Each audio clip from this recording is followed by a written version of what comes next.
After a long absence on the COVID disabled list, welcome back to Scouching Live. I've been gone a week or so. I appreciate the patience while I've recuperated.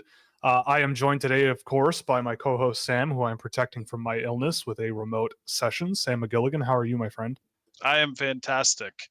I am hearing twice, and I couldn't understand why because I just opened the stream myself. Nice. That's dealt with. We barely avoided disaster for the show tonight with Sam's power going out at 7:55.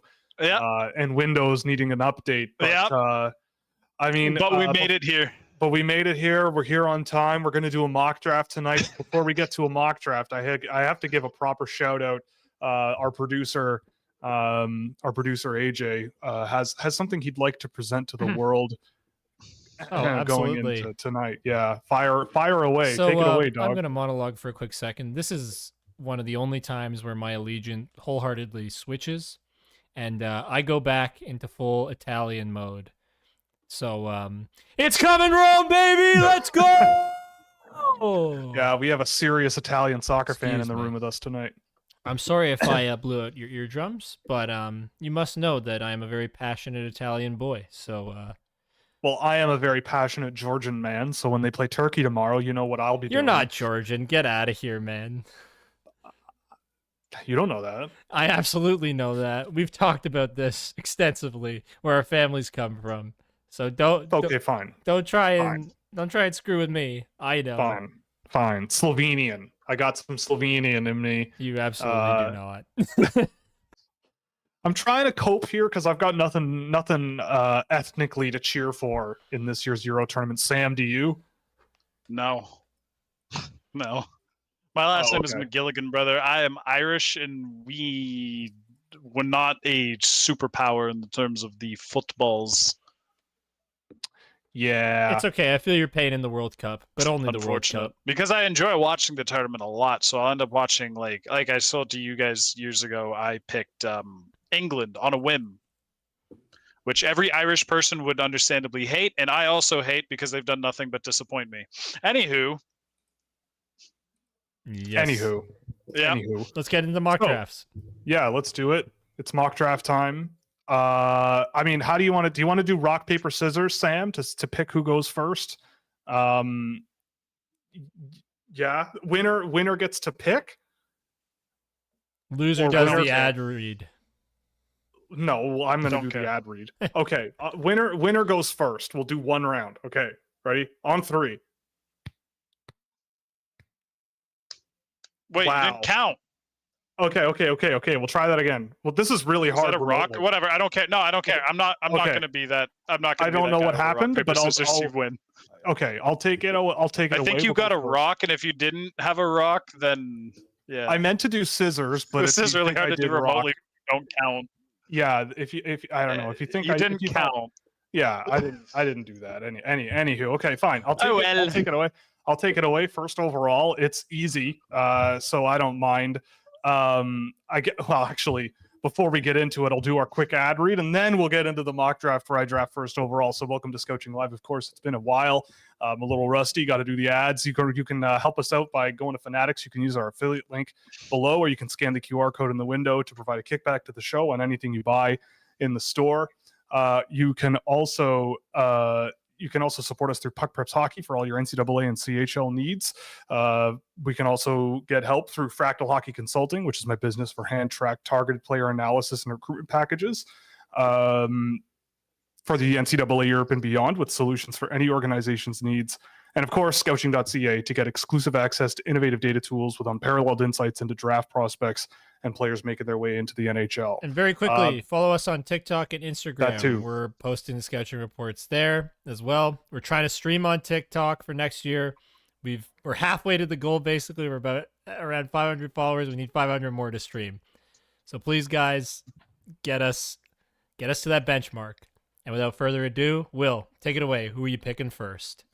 All righty. So first overall, I'm the San Jose Sharks. Pretty straightforward. It's been publicly basically stated that Macklin Celebrini's going to San Jose, and I don't see why you wouldn't go that direction. He's kind of rock solid center up the middle of the ice that you definitely need to build a team around, or at least a major part of the team to build around. They've kind of needed a player like this over the last few years. The culture makes sense. The fit makes sense. It's basically a match made in hockey heaven. I don't know how much we really need to get into this. I don't think there's, my gut, it's going to happen. My brain, that's kind of the direction I would go. Well, that is the direction I would go. So we don't need to spend hours on this one, but Macklin Celebrini is going to the San Jose Sharks, and I can hand it over to Sam and the Chicago Blackhawks. What do you think they're doing? What are you doing, and what do you think they're doing?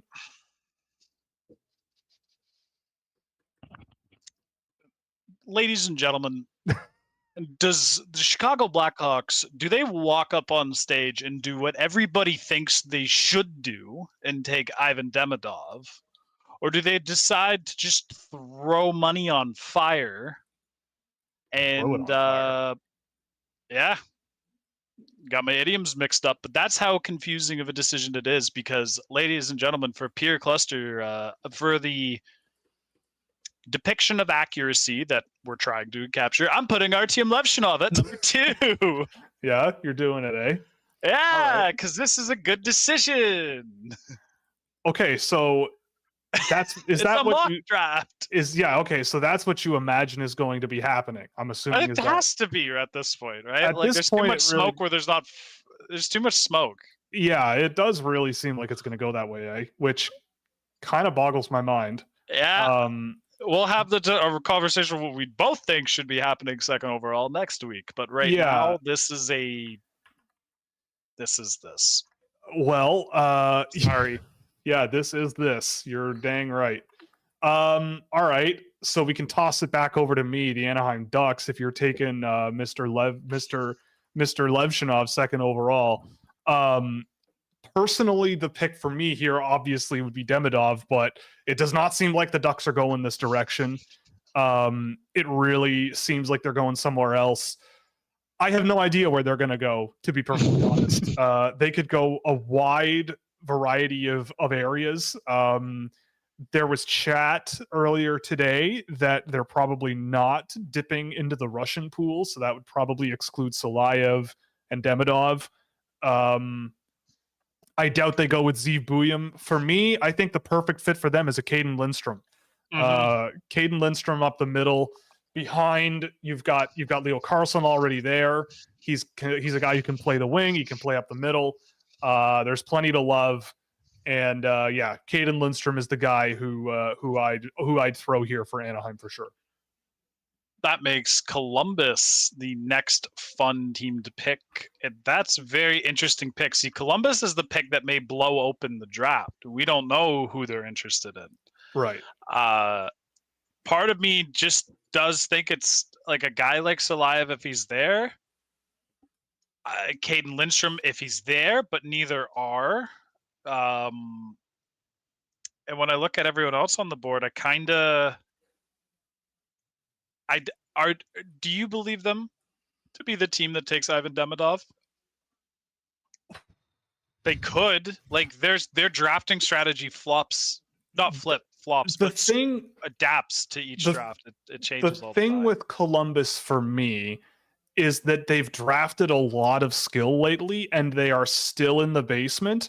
And I'm not saying this is a real thing that I think about them, but I can see how a new management team or ownership could see that strategy as a failure and go, let's change gears. Let's bring in Don Waddell, who's a fresh perspective, and they change gears and go somewhere else. I would not be surprised at all if they also say no to an Ivan Demidov and let him slip and go somewhere else. But what's your thought? And you go right ahead and say what you need to say. You know what? You're picking. I'm going to pick Anton Salayev. I'm sorry to Columbus fans. I'm sorry to Chicago fans. I'm sorry to everybody. What's wrong with Chicago? Why Chicago? Because I gave them Levshinov. Now I'm giving these guys Salayev. It's just like I really don't know how these top picks are going to go if Demidov isn't the guy. For what it's worth, Montreal's picking next. I don't think they'd take him either, but I think they're a bit more likely than Anaheim or Columbus. Yeah, I was just gonna say Sam's ever rigging so this. slightly more, He's but I rigging think they're this. going to take a guy like a Ginla. I was picking between a Ginla and Celaya for Columbus. He just wants Demidov to the Habs. It's just so it can happen. Like, even if Sam doesn't believe, he just wants to see if they would pass So on next him. up on the board, Billy, you are Yeah, so on it's the me. clock. Over to me. It's Ivan Demidov.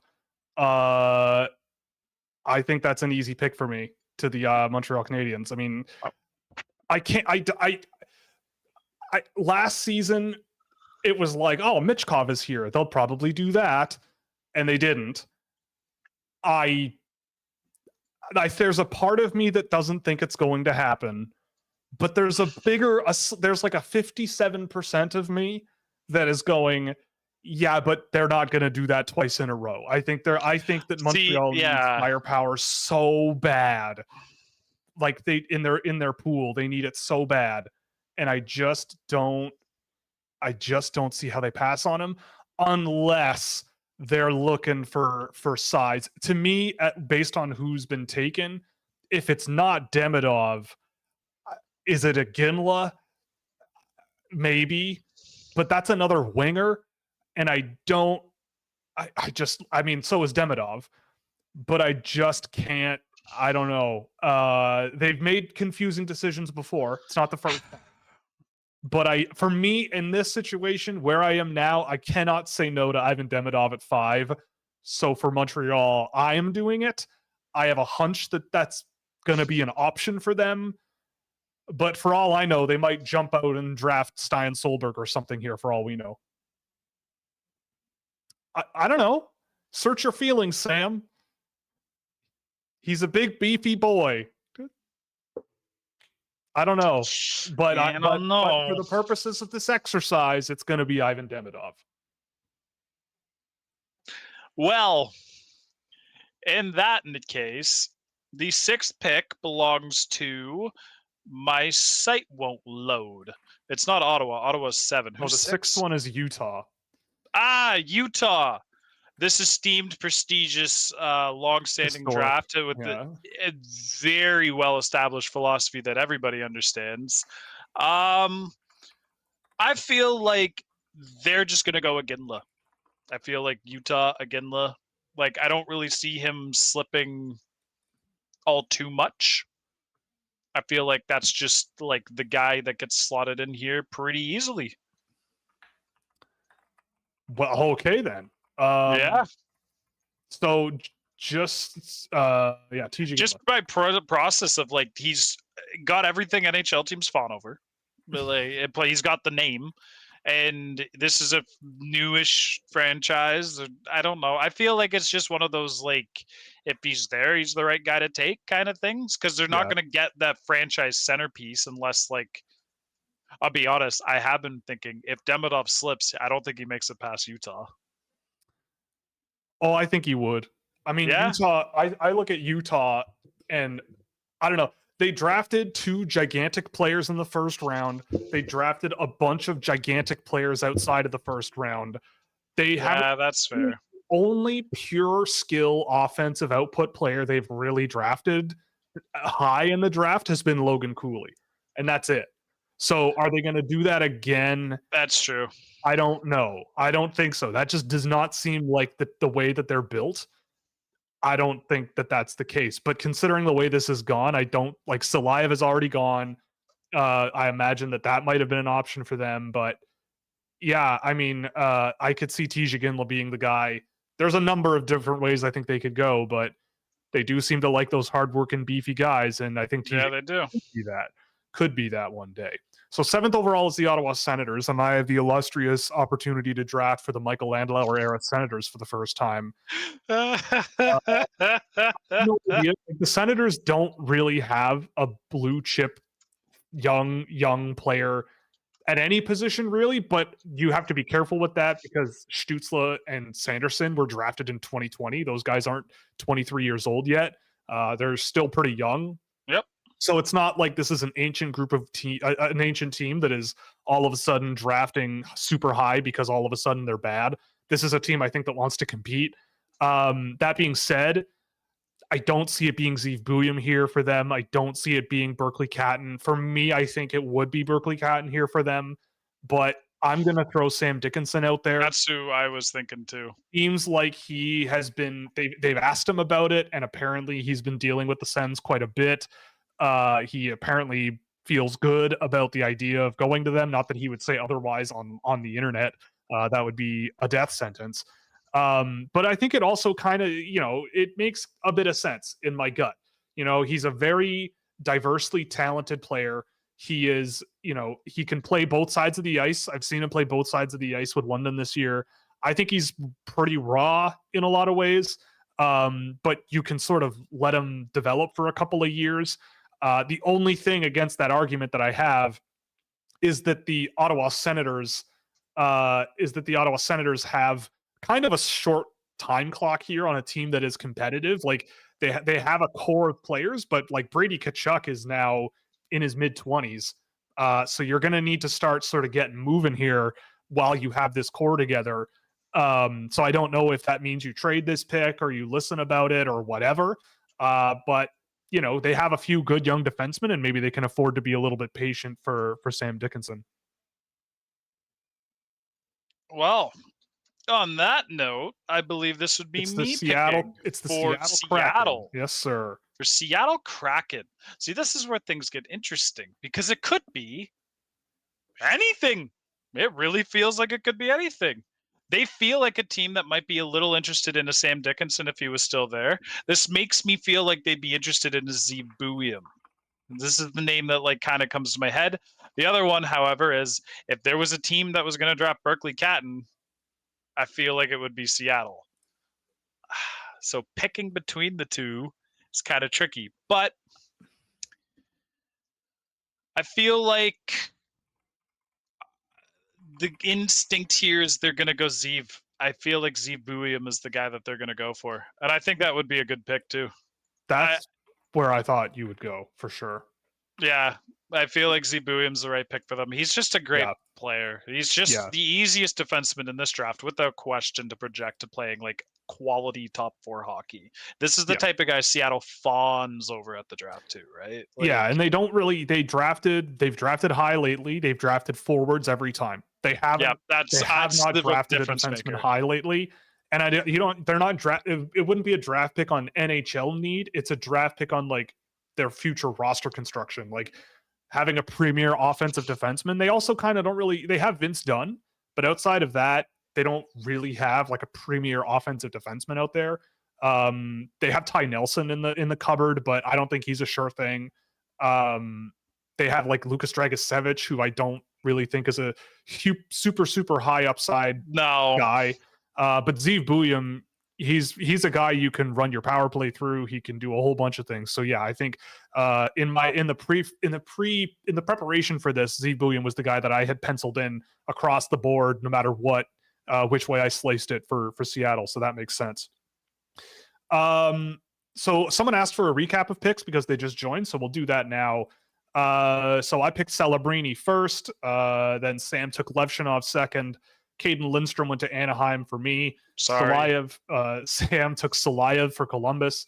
I sent Demidov to Montreal. Iginla to Utah. And then Dickinson to Ottawa. Buium to Seattle. And here we are, and I'm at Calgary's pick. You're welcome. Calgary is going to be interesting because they've sort of shed a lot lately. They got a lot of assets now. They've got some young defensemen that are all kind of neat, I suppose. They have a chance here at Berkeley Catton in our situation at 9 here. I don't know if they go that direction. The only real pure skill guy, they drafted Matt Coronado a couple of years ago, but it's a new general manager now.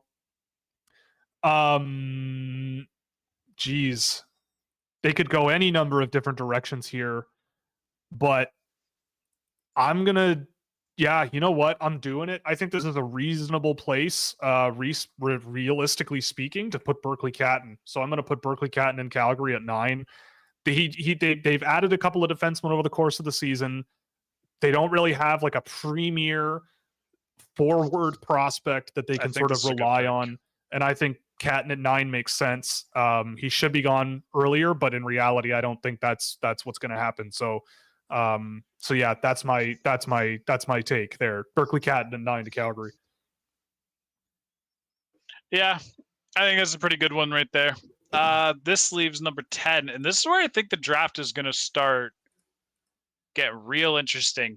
But I think number 10 might be a bit easy for a team like New Jersey, given that they are expecting to be in the playoffs pretty much every year going forward. Like this was not where they're supposed to be. What's a very, very good playoff player? There's a guy who thrives in the middle six, who makes chaos and everything, and just can play with pace and feistiness. His name is Michael Brandsegg-Nugard. Oh, damn. I was hoping you would forget about him. And Michael Brandsegg-Nugard is now a New Jersey...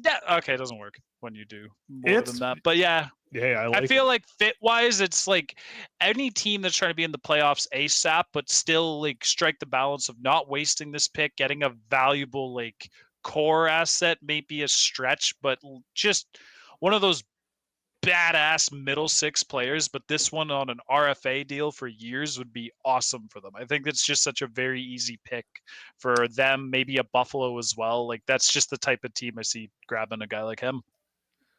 Yeah, I think that's a fair assessment. I think he would fit in with New Jersey. They've got a lot of skill. They've got a lot of, speed in their game, and they kind of need a little bit of beef. And he's a guy who might be in the NHL, not this coming season, but the year after, or maybe 2 years from now. Yep. And who knows? I think he could be a good sort of supplementary guy.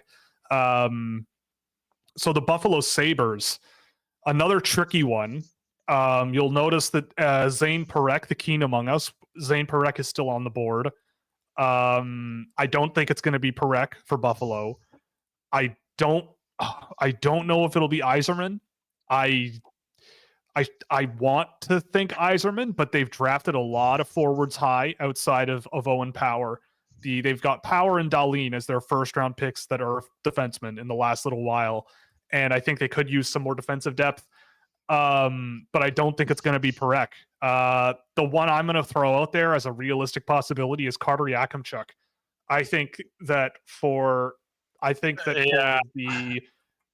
The Buffalo Sabres just went out and got Bowen Byram. They have Owen Power. They have Rasmus Dahlin. So what's a little bit more skill in their lineup? He's got a bomb from the point. He's big. He plays pretty heavy. I'm not a huge fan of him, but I get the feeling that if you can sort of, he's a right-hand shot. They don't really have like much of that at all, especially at a high sort of end young player.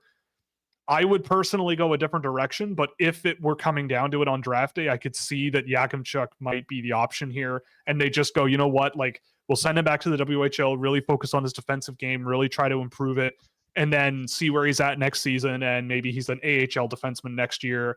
And you sort of work your way up the lineup that way. So for me, I'm going to go with Yakimchuk. The only other one that really sort of came to mind was Adam Jiricek. So maybe him as well. He's another right-hand shot that maybe I would look for before Yakimchuk. But considering what they've already got in their defense group, I feel like Yakimchuk is more of a possibility and a realistic one. That leaves us at Philadelphia. I think that's 12, pretty fair assessment. Yeah. So what's interesting here is that I'm torn between three players who all popped in my head at the exact same time. All three of them feel like they could. Actually, Adam Jiricek also feels like someone Philly could take. So that's 4, but I don't think it'll be him. But Cole Yzerman feels like a Philadelphia player. Nasty, but, scores goals. Stein Solberg feels like he could go in this spot. And I also have a little bit of belief that what's his name? Trevor Connolly. I don't know what it is about Trevor Connolly in the spot that feels right, but I feel like they're kind of going to look at him maybe a little bit. I don't think they go that way. So it's mostly between Yzerman and Solberg. I kind of think they're the team that's going to take Cole Yzerman. That's what I was going to say, and I think Flyers fans would love Cole Yzerman. So do I. I feel like Cole Yzerman's a Philly player. Yeah, like they like drafting from the NTDP. They do. They have done it a few times in the last 4, 5, 6 years. Yep. But I think Cole Eiserman makes a ton of sense. Like, if I'm the Philadelphia Flyers, I want a guy with a bit of swagger. He can score goals. You know, they've like I get like we talk about Demidov and Bedard and like that being a thing. Eiserman and Michkov on the same team on a power play unit, not so bad. I think that would be a pretty interesting combination. And I think Flyers fans would adore that guy because he just plays so hard and can be a pretty physical guy. So we're going to go to Minnesota at 13. I think Minnesota here goes for Consta Helenius. That's my pick here. Ever since I had the thought that kind of like Consta Helenius kind of reminds me a bit of how I feel about what I remember of Mikko Koivu over the last little while. Just a really, really, really smart sort of blank slate player, good offensive player, lacks pace in his game, lacks, I'd say, high-end skill, but just works around it pretty well. I think this is a reasonable area to start thinking about Helenius, even if I have him a little bit lower. And I think that this just kind of makes sense for Minnesota. He plays that kind of well-rounded, cerebral, but physically intense game that I think Judd Brackett and the Wild have kind of looked at with guys like Ogren and Kuznetsov and Rossi and all of that. They kind of value these 200-foot all over the ice value dudes, and I feel like Helenius is just another one who you can also shelter him a little bit in the lineup, third line guy, but a good one. Sure, I could see that easily, and I think for Minnesota it makes a lot of sense here. Yeah. All right. That is who I was thinking for Minnesota as well. So the question is San Jose Sharks. I think, especially given that they took Celebrini at first overall, the name that immediately jumped in my head, felt the most right, is I think this is the team that takes Zane Parekh. I think interesting. I think this is going to be where Zane Parekh goes. Interesting. Okay. It's why? Part of it is because they don't mind drafting offensive blue liners for starters. For some teams and clubs, especially when evaluating what they do with the first round pick, like you can see that there's just types of guys they won't take, and Zane Parex's defensive zone play, his neutral zone play, his transitional play. It all, like, you can kind of see how teams might be, I don't know if that's the first guy I want to take. San Jose's biggest factor is they already secured a franchise piece in the draft. They can kind of take the swing on really elevating their offensive game. Parekh, as you said it before yourself, he's kind of a John Klingberg type. That's not necessarily the bad player to follow up a Macklin Celebrini selection with. They're still in a stage of the rebuild where I don't think they're going to be stacking out forwards, especially since some of their forward prospects have kind of taken a step the last little bit. Quentin Musty has gone a bit forward. You also have Eklund on the team already doing great stuff. You're going to have Celebrini joining it. You have enough there and not enough proficiency in right-handed defensemen for this kind of just to be the team that makes sense for him. Well, and if it's not them, then I think he's going to fall, because I don't see Detroit, St. Louis, Washington, or Chicago taking him. I mean, I think people are going to be surprised with where he goes in the draft. Agree. I think people are going to. I think people are going to see that he doesn't go as high as people think he will. And I think I don't know. I don't have it confirmed or anything, but I mean, for me, I spoke to a couple of people and they were like, "Yeah, I think top 10 is probably not going to happen." But you never. All it takes is one team. But they're like, I don't think top 10 for him is going to happen. So for me, this range kind of makes a little bit more sense. And considering the strengths and weaknesses he has, then I think this is an interesting spot. I don't know if San Jose will do it, because Mike Greer's history. I was convinced you were going to say Adam Jiricek, and a lot of Sharks fans are kind of penciling him in here because I think he fits a little bit more of that Mike Greer mold. Possibly, but Parekh is sort of that offensive dynamo guy who maybe just sort of offsets the guys like Muka Madulin, who they also have sort of in the stable. I don't know. But there's a number of ways they could go from here. So that's it. There's just too many different ways to build out the core. That is, by the way, that's the 14 top players on average, all gone in the first 14 picks. according to average rankings out there. So I doubt that this is exactly how it goes. That It means never that's goes not this right. way. Yep, Yeah, it this is definitely will not go this already way. super off. It will not. But I think May the fans rejoice. yeah. So the Detroit Red Wings, I honestly like, not that it's kept me up at night, but wondering what the Detroit Red Wings are going to do here. I don't have a clue. Like, because there's a lot of different ways I think they could go. And it would a lot of them would make sense to me. I see all kinds of options for them. They could draft another defenseman. I I feel like I want to say Stein Solberg here. I don't think he's going to go this high on draft day, though. I don't think so. I was reading, if anyone else did, I always find it really fascinating to flip through the Hockey Prospect Black Book, where there are a lot of quotes from NHL people. And in Solberg's area, a bunch of NHL scouts were looking at are giving quotes about him, and it was from May and June of this year.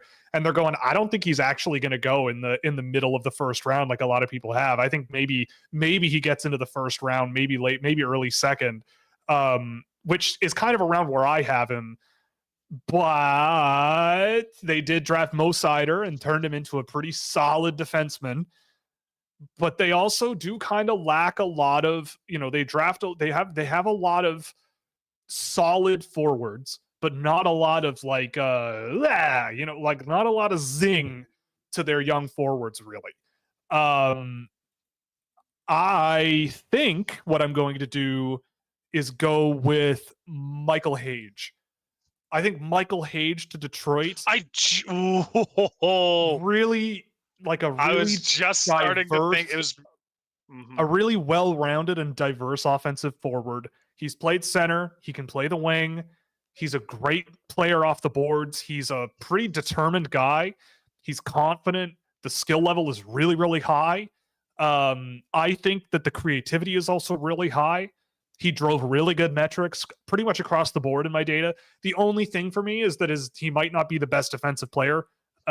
He kind of lacks a bit of quickness and foot speed that you kind of will need in the NHL. But if his skating can develop with Detroit, I think he fills quite a lot of things that they don't have in their stable. I mean, I know they just drafted Nate Danielson. I get it. But I like Michael Hage more than I remember I liking Nate Danielson. And I think that he would thrive in a place like Detroit. And I think Red Wings fans would really, really like him, especially working off of some of the younger guys like Marco Kasper that they've got in the system already. Do you want to recap? We'll stop here for a second and recap the top 15 picks. Yeah. So we started with Macklin Celebrini, then Artyom Levshinov to Chicago, Caden Lindstrom to Anaheim, Anton Salayev to Columbus, Ivan Demidov to Montreal, TJ Ginla to Utah, Sam Dickinson to Ottawa, Zeev Buium to Seattle, Berkeley Catton to Calgary, Michael Bronseg-Newgard to New Jersey, Carter Yakimchuk, Buffalo, Cole Eiserman to Philadelphia. Love that one. Consta Hellenius to Minnesota. Zane Parekh to San Jose with the Pittsburgh pick. And Michael Hage just went to Detroit. So, Sam, take it away. You got St. Louis at 16. Stein Solberg. Oh, geez. Okay. It feels just exactly like who I feel like that's who St. Louis Solberg feel like soulmates. I can't see him slipping too much. He just loves to smash players, and that's something NHL teams absolutely adore. St. Louis, I can't imagine them looking at a guy like Solberg and at least not being very interested in picking him. Some believe that he might not even be here at this pick to begin with. Yeah. I mean, we'll see. I am very interested to see what happens with him on draft day. I mean, St. Louis, they did draft some beef last year. Dvorsky and even Lindstein kind of is that type of a player-ish. Yeah. So yeah, I could see it. And I wouldn't be against it. I certainly wouldn't be against it. So Washington at 17.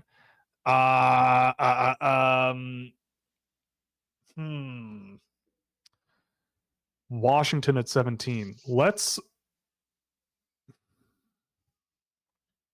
Actually, before we do this, AJ, a lot of people are asking about keeping track of the names. Do you want to just write them in the chat? I have them. What Don't worry.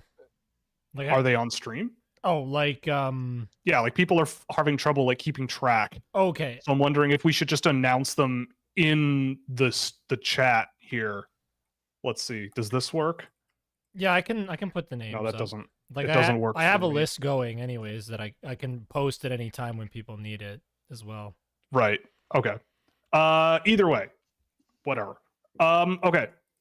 So the Washington Capitals, another team that kind of needs everything. I think they're in the sort of opening, like the opening throes of a real rebuild here. I know they made the playoffs this year, but I don't think that's a repeatable thing. Generally, they draft from North America this high, so that leads me to some sort of other direction. But I'm gonna go. I'm gonna make it a little spicy here. I'm gonna make it a little spicy. I'm gonna throw out a player that I feel like is kind of flying under the radar a little bit. But I'm gonna throw Jet Lachenko to the Washington Capitals here. I think this is a guy who is gonna be a hell of a hockey player in 5 years. I know people. I saw Green Tree to Washington just pop up. I mean, they wear very similar looking jerseys. I'll say that they wear very similar looking jerseys. But I don't know if Green Tree's going to go this high. I think Lachenko, with the youth he's got, the smarts, he's so smart, so selfless, and like again that Berkeley Catton style player, but knocked down a peg. That I mean that is a compliment. I could see Jet Lachenko being an interesting pick on draft day that goes a little bit higher than people think. And I'm gonna throw Washington, Mr. Lachenko, and they do kind of in the past guys like Connor McMichael and who's another one, like even Ryan Leonard, just guys who are smart team guys. And I get the feeling that Lachenko will be an interesting ad. So I'll throw it back to you for Chicago. Have some fun. Yep. What are you adding with your Artyom Levchinov? I can't. I've already made the pick. It's gonna be someone who, quite honestly, I feel like this is the one we've let slip through based on what the NHL has been saying, to some extent. Anyways, this is Beckett Seneke. Okay. Like if Jet Luchenko went above Beckett Seneke in real life, I'd be like, It would be surprising, but I could see it. If I'm using my NHL hat, I could see it. I could see it. I could see it happening. But explain your logic. Well, because Beckett Seneke isn't the big public rise with Seneke came pretty much at the exact same time that a certain somebody said that Montreal was looking at him at fifth overall. And when that happened, a big public rise happened, and the expectations that Seneke will now be a top 10 pick seem to have been formed by the just regular public discourse I've been reading. I don't really think the NHL thinks the same way. I don't either. They were all on board before that announcement came out, which doesn't seem to be the case based on what Bob McKenzie's rankings were and some of the other rankings that came out from insiders, or they were all just kind of like, wow, everyone suddenly likes this guy who didn't change anything in the last month of his play. So I feel like mid-first is where Seneke's should be going. Maybe a couple NHL teams have him higher, but he is a very enticing one-on-one player. I don't think he's the greatest play driver by any means. This is not a forward I think you want to take in the top 10 or something like that, but a big, toolsy, uses his range, uses his skill, can beat guys one-on-one and create chances, those types of players. I think Chicago would be very interested in adding one of those guys to their top 6. Beckett Seneke's right there. They have Connor Bedard. I don't know what else needs to be said. Yeah, I could see that. I think it makes a lot of sense. I think that's a reasonable area to take him. This one's easy for me. I got Vegas at 19. What do they know? Sam, what is it about Las Vegas that everybody knows they love to do? Not the hockey team, but the city itself. What is it known for? Gambling.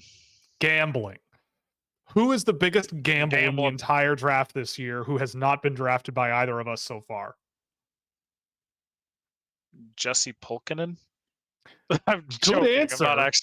I'm not being serious. Good answer. Not a bad choice. Well, debatable. Trevor Connolly. No, I was going to say Adam Jiricek.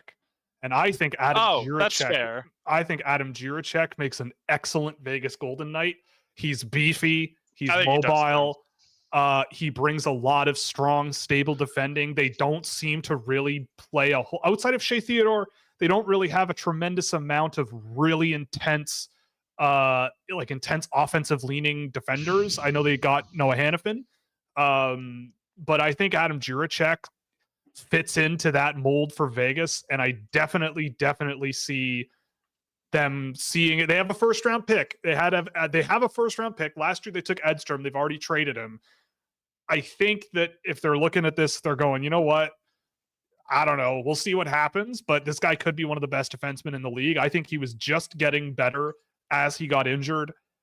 So I'm going to throw Jiricek out there at 19 to Vegas. And if I'm Vegas, if I was telling Vegas what to do here, I think that's what I would do personally. But it's a gamble. An interesting position with New York Islanders. Yeah, so the New York Islanders are up. The Islanders have not selected in the first round in 2023, 2022, 2021, or 2020. And when they did draft in the first round the last 2 years, in 2019 and 2018, they took Simon Holmstrom, and Oliver Wahlstrom. Oh, and Noah Dobson. That's a big old dub. Well, isn't that just an unfortunate list of players? That makes this next one a little interesting because there's a lot of guys that I could see them taking, but I don't know who it is. Do they take a Liam Greentree? I don't think so. Do they take a Trevor Connolly? I don't think so. Do they take a Cole Baudouin? They're the team that feels like they might. What about a Dominic Bedinka or a Sasha Vauvert? What about a Dean Letourneau? EJ Emery? Now you're talking. Now you're speaking. Like this is the type of pick I feel we're getting here. It's one of these boys. I just don't know which one. And there's a lot of options. Linus Eriksson, they won't be the team to do it. No, they would be cool. Wow. This one's tricky. I feel like the right balance of answers is Sasha Vauvert, but I don't think they do it. I think I'm going to say Cole Baudouin. Cole Baudouin it is. I don't know what it is honestly, sorry, go ahead. Do you see where I'm coming from with this? Oh, absolutely. Feel right to you? 100% I see where you're coming from. This feels right. I don't know why. For what it's worth, if I'm the Islanders here, like I'm screaming Teddy Stiga, but like it's basic. It's basic, but he'll play. I feel like he's gonna play. Yeah. They've got Matt Martin, they've got Cal Clutterbuck, they've got Casey Cizikas, they've got those guys. Yeah, welcome. That's where I'm coming from. Welcome. I think there is value to that. It's like, hey, welcome to winter, welcome to camp, welcome to NHL camp, kid. We've been here for 20 years. Here's how it is to be like. If you want to be like one of us, here's what it's like. And I think that that's not a bad environment for him. I think he's a little bit more of an offensive player than those two guys, but how much that'll work in the offense in the NHL, I don't know. But I could easily see this happening. The guy I had here for them was Emil Hemming going into tonight. I thought that was a guy that maybe they would look at. That's an interesting one. They've drafted out of Finland a little bit over the last couple of years. I believe they drafted a player out of TPS not too long ago.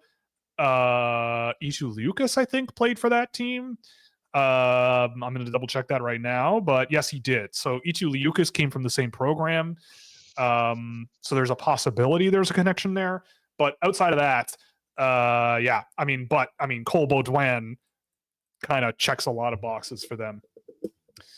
LA Kings. Oh boy.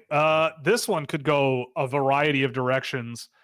As with a lot of draft picks. I don't, because they also draft kind of from all over the world. There's no real trend. They do kind of focus on Americans quite a bit.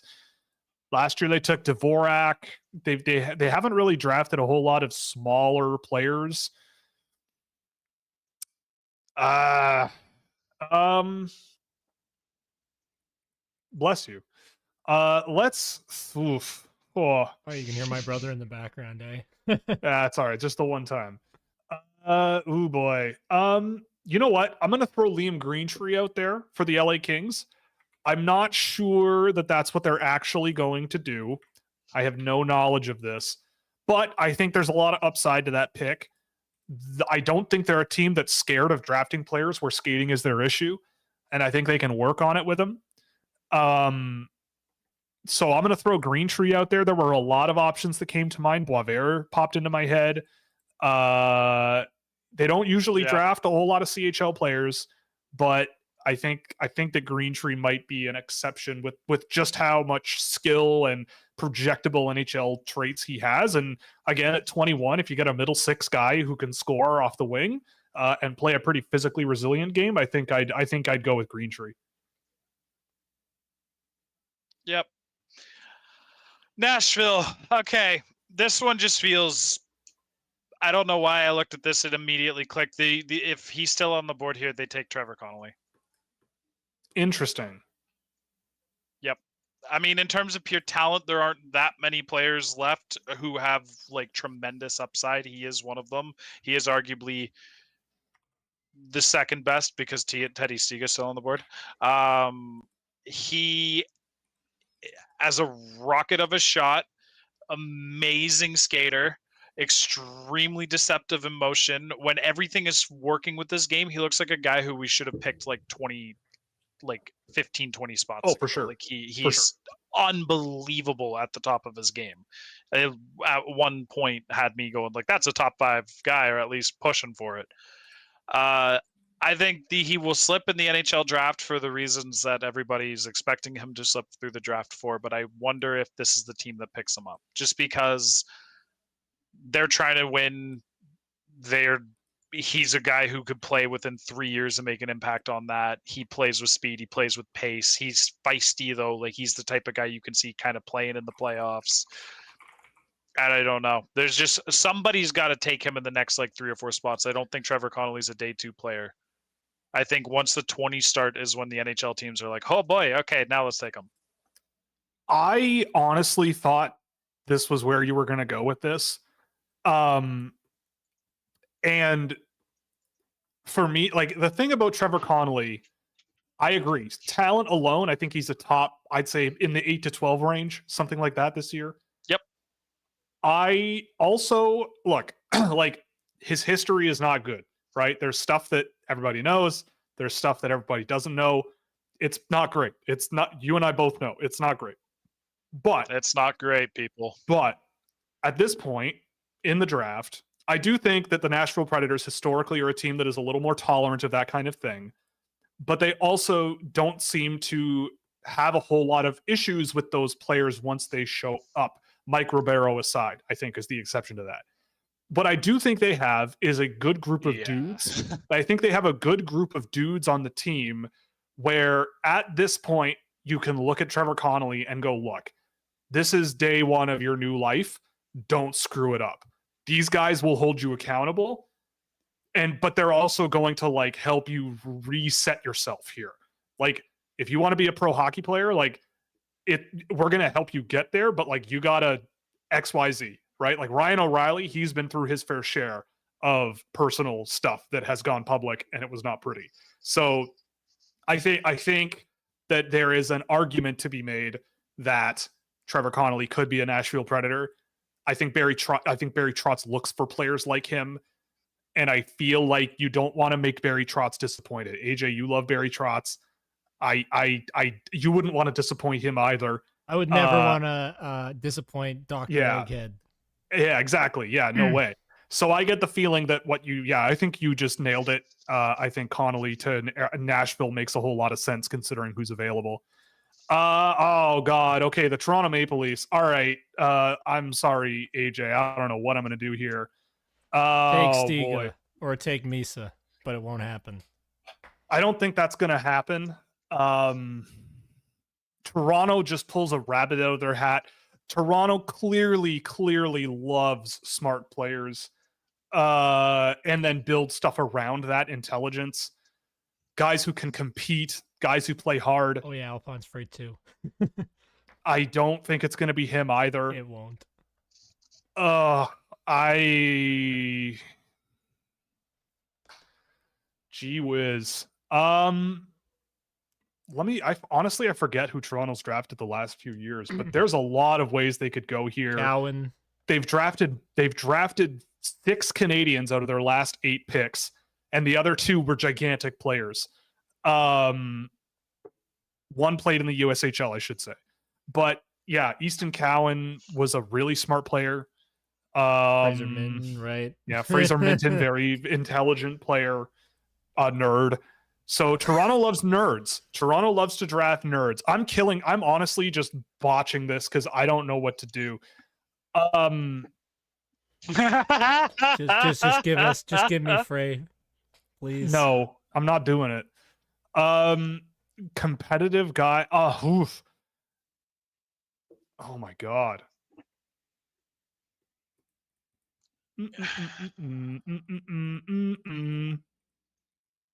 Oh man, I have a name. I'm panicking now.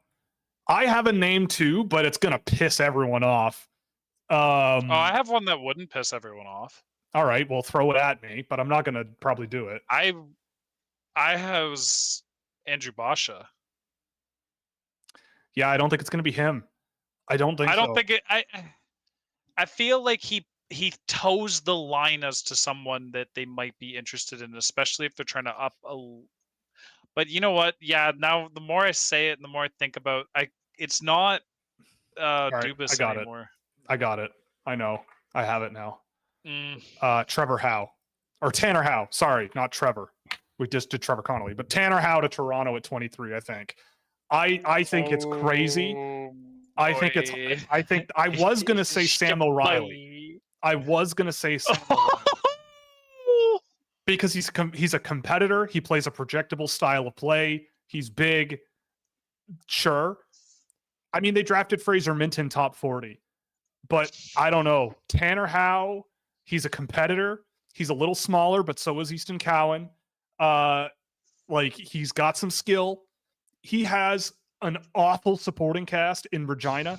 He's only going to need to be there another year, and then you can put him right on the Marlies right away. I think it's a possibility. I would not, if I'm a Toronto fan, I'm not thrilled about it.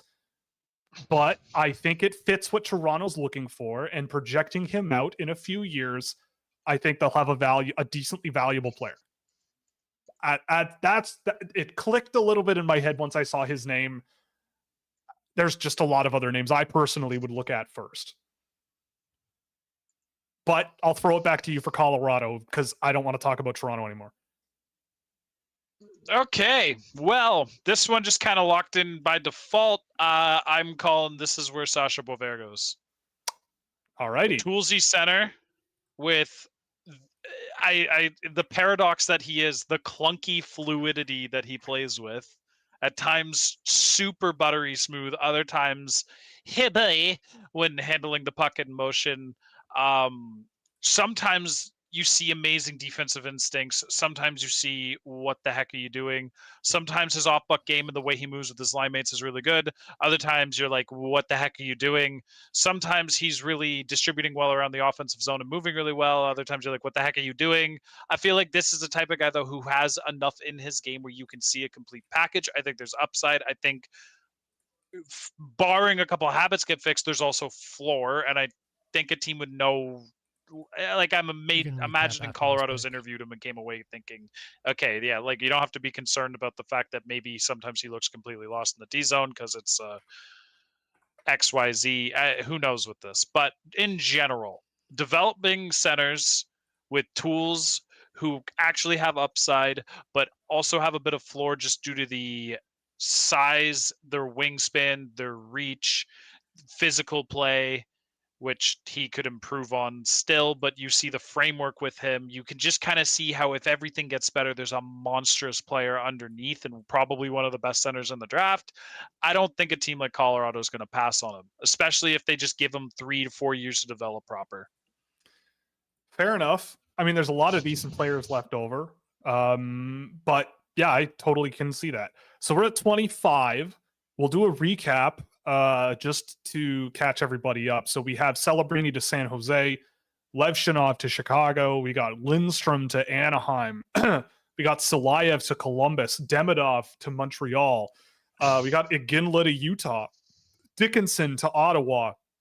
We got Zeev Buium to Seattle, Berkeley Catton to Calgary, Michael Bronzek, New Guard to New Jersey, Carter Yakimchuk to Buffalo. We got Cole Eiserman to Philadelphia, Consta Helenius to Minnesota, Zane Parekh to San Jose, Michael Hage to Detroit, Stian Solberg to St. Louis. By the way, how's my pronunciation of Detroit since the beginning of the season? I think it's come a long way. I'm just going to throw that out there. Much better. Much better. Much better.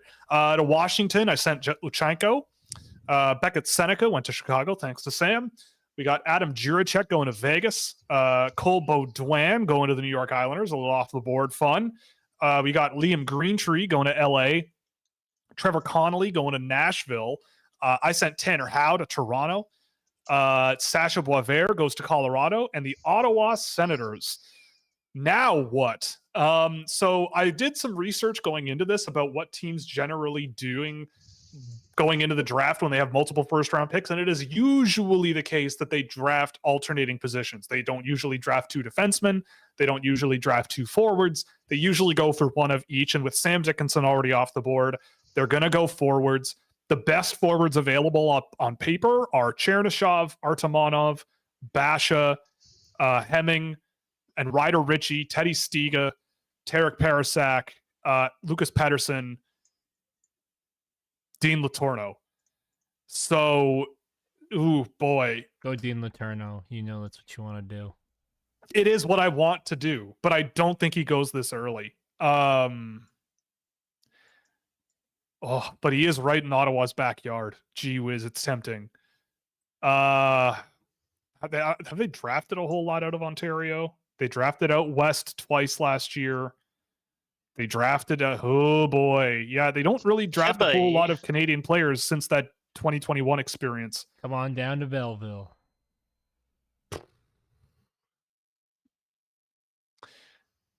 You know what I'm going to do? I'm going to do this. It's going to be Maxime Massé. I'm going to send Maxime Massé. I think they're going to go to Quebec. Go with the big, beefy Quebecois kid. I think it's too high. I don't even have Massé ranked. But all the scouts in Ottawa are the same as they were. And I think a lot of NHL teams are going to be focused on resilient, beefy players. Guys who can stick out their bums and keep players away. Yes, exactly, Sam. And if you want that in this year's draft and you are putting on your Ottawa Senators hat with the scouting staff that they have, Maxime Massé comes to mind. Especially if you're going to draft a forward here and not a defenseman.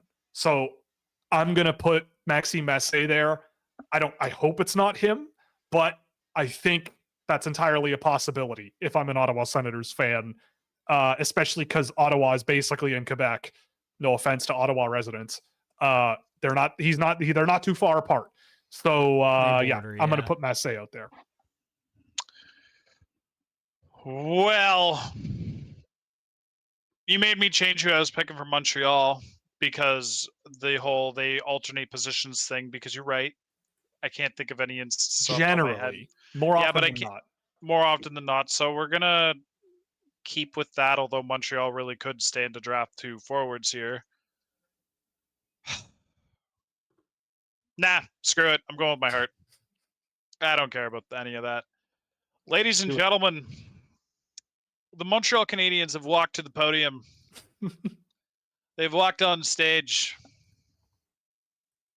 And they have selected Teddy Stiga from the U.S. National Team Development Program. Because I need something in my life. If the Habs walk away, depress me. If the Habs walk away with Demidov and Stiga with 5 and 27, scream. That will be you know it's absurd. not going to happen. They're going to mess this up.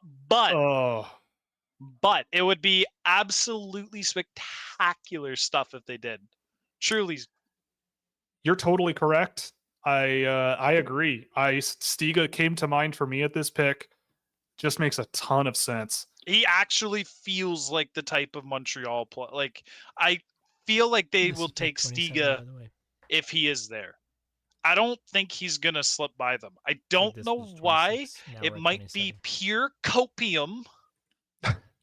But for what it's worth, before I went back to my heart and the defenseman I had picked for this was Dominic Bedinka. All right. That's the guy I was going with. But yeah, All right. between like Demidov and Stiga, we have that's big energy there. That's just Yeah. that's walking out of the draft with 2 cigars in your mouth. Just go like a G. Okay, so the Carolina Hurricanes. I can feel the eyeballs on me now. Last year, I didn't think they were going to go with Bradley Nadeau, but it makes sense why they did. It's just zoom skill boy. Like that's it, right? He's a very, very high pace, high skill guy. They have a lot of that. Felix Aguirre-Sorum, very smart player. They've drafted a ton out of Russia. There's still Chernyshov. There's still Artemonov on the board. I don't think it'll be Artemonov. Another tricky one. They could go in a variety of different directions. Oh boy. I can feel it. I can feel the DMs coming from Carolina right now where they're like, what are you talking about? Why would you send him to us? But that's okay. Why, just stop overthinking it. Pick Artemonov. No. It's not going to be Artemonov. No, I'm going to go with Frey. I'm going to go Chernyshov. I'm going to go with Igor that's Chernyshov. another one. I think Igor Chernyshov, really, I think he's a very, very well-rounded player. He's a little bit of a different vibe to what Carolina already has. He should be gone by now. Really, a guy who in the KHL every single game at least got a few good scoring chances, even though they didn't go in. He's got skill. He's got some size. He's got some separation speed. I think he has a lot of the things that an NHL needs, even if he isn't likely to be like a top 6 superstar. I think there are some players on the board that if things go right, they might be. Ryder Ritchie came to mind here. Not that he's one of those, but just another really, really smart puck management guy, but I don't think he's quite up their alley as much. So I'm going to put Chernyshov here because he should be gone by now. They draft a lot of Russians, and I think that he's a little further along in his development, and I think he's the type of guy that a guy like Rod Brindamore would love to coach. And so I'm going to throw out Chernyshov there. All right. I have no idea who Calgary's going to take. I'm stumped on this one. I've jumped between like 8 different names. I've jumped between Andrew Basha, Emil Hemming, Linus Eriksson, Dean Letourneau, but then I took that one off the table. Dominic Bedinka, EJ Emery. Probably other players I'm not even considering because I've kind of honed in on these ones. I genuinely don't. I feel like Emil Hemming is the guy who keeps popping into my head, but I don't know. I haven't really looked into how Calgary, like what their philosophy usually is when drafting Europeans, like what type of European they draft. Well, we don't need to talk about the last Finn. They've drafted one player out of Finland since 2018. Cool. And that player is likely going to jail. Yeah, we don't need to. Yeah, so not a super common occurrence. All right, so why don't we move a little bit away from Nate Woolen and let's go with EJ Emery. I feel like that's who I'm going to put in here. All right. It's just going to kind of happen. And yeah, EJ Emery. It's not my personal pick. And Flames fans, if you're upset, Joel Henderson, I'm sorry. my reasoning for this is a little flimsier because I don't usually know how you guys draft as well as some of the other teams. But in terms of Emery himself, I can see him being a late first or an early second round pick for the NHL. He is just a simplistic defender, but he comes from the NTDP, which means he's already got a little bit more pedigree than some of his contemporaries. He is highly athletic. Like I feel like he's going to check off a lot of those off ice boxes that maybe we don't place enough emphasis into. And they already drafted a forward earlier, and I don't just something about Dominic Badinka didn't fit here, right? So EJ Emery, yeah. All right, EJ Emery, it is. There you go. The big boy goes to Calgary.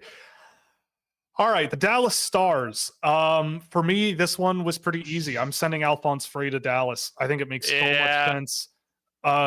He is, I mean, I've seen some people compare him to Nils Lundqvist, but I think Nils Lundqvist just looks really good for the Dallas Stars. I think he would just do excellent there.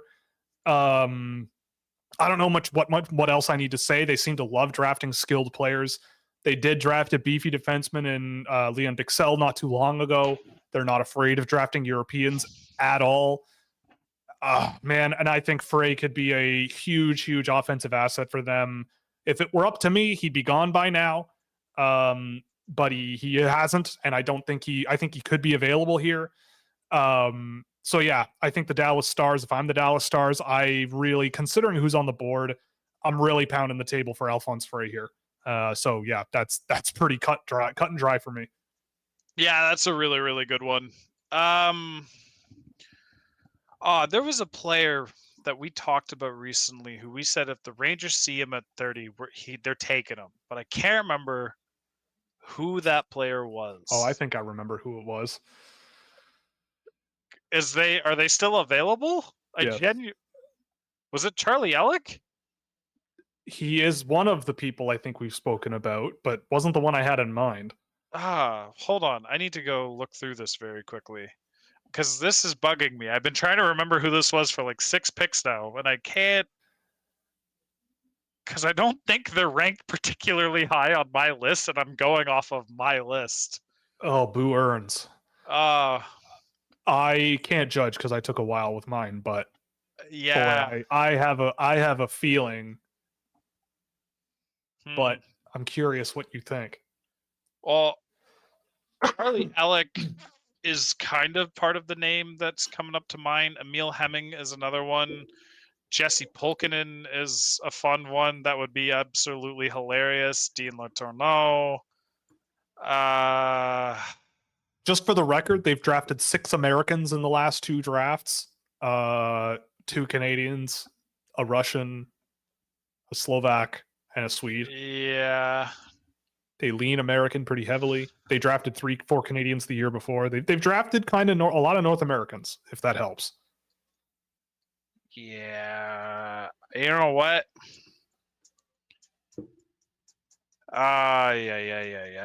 This is a tricky one. This is one that, like, because I'm trying to remember who this very specific player was because it was such a perfect fit. Now I'm scrolling through my entire list and I don't see them. So either I am blanked entirely or. Why don't you just give it to him, Will? We can't sit here all day. I thought it would be Dean Letourneau. Okay, they played a line of dudes that are 6'6" plus. I think Dean Letourneau kind of might actually be the guy. I think I'm gonna go Dean Letourneau. It was between him and Alec at the end there, and I feel like I'm gonna lean Letourneau. All right, Dean Letourneau to the New York Rangers. Yeah. I mean, the other one I thought would be Charlie Ellick. But I mean, I don't know. I don't think it'll be Letourneau literally, but boy, they seem to love that. Like, look at Matthew Rempe. Yeah. Not that Dean Letourneau is Matthew Rempe, but they have just a stable of guys who are gigantic. They seem to want to play heavy hockey, and maybe they can get that out of Letourneau. Maybe. Anaheim Ducks from the Edmonton Oilers. I'm assuming the Oilers are losing. How dare you? I know, but now that I said that, they're gonna win the whole thing for sure. But the Ducks, I was gonna take Letourneau, But to me, that would be two forwards in the first round, which generally does not happen. So I'm going to go Charlie Ellick. I'm going to take the guy you wanted to New York. I think as much as I'm not a huge Charlie Ellick fan, I think he is what the Ducks kind of look for in defensemen. If I'm a super, super cynical person, does he play more minutes than Olin Zellweger in 2 years? Who knows? I don't think so in reality, 3 years from now, but no. But Charlie Ellick, I think, fits what the Ducks want down the lineup. And he's a big physical meanie pants, and they've already got sort of their higher skill, higher upside guy. So why not go get typical Charlie Ellick dudes? So let's do it. Charlie Ellick. And the last pick belongs to Mr. McGillicuddy, Philadelphia Flyers from the Florida Panthers, assuming that they are the Stanley Cup champions of the season. Take it away. Close us out.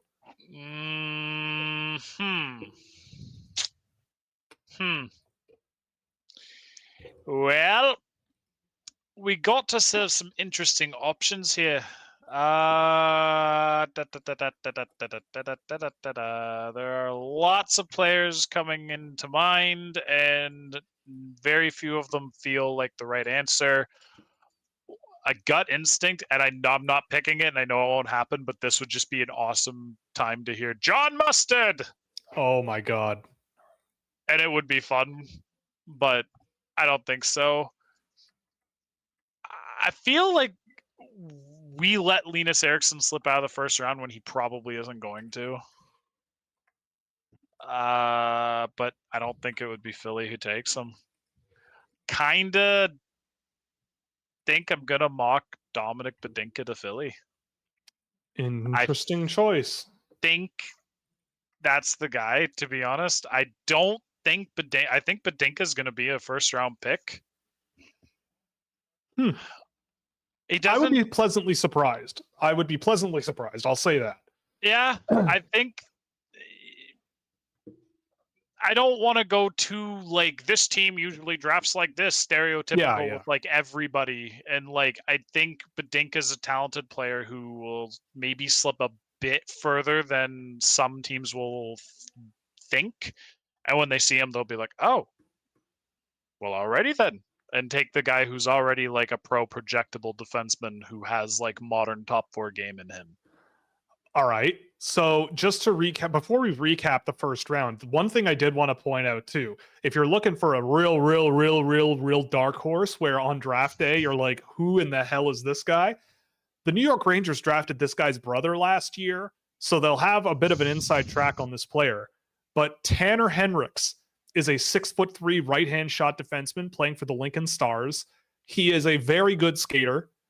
The rest is a big work in progress. He was a point-a-game player in 16U AAA last year, did not score very much this year, but there's a family connection there, and the Rangers do not draft again until the 4th round, and maybe Henricks is available there, but that's one where if they want to get their guy, they have and to they don't want to wait, they might do it there, because I feel like there are teams out there that look at a 6'3" right-hand shot, really good skating and raw defenseman, and maybe in the 2nd round, they look and go, you know what? Maybe in 10 years, this guy is going to be really something. Maybe 5-10 years from now, this guy's going to be a heck of a player. So that's a shot in the dark, out of nowhere pick. But guys like him generally sometimes go higher than you would expect.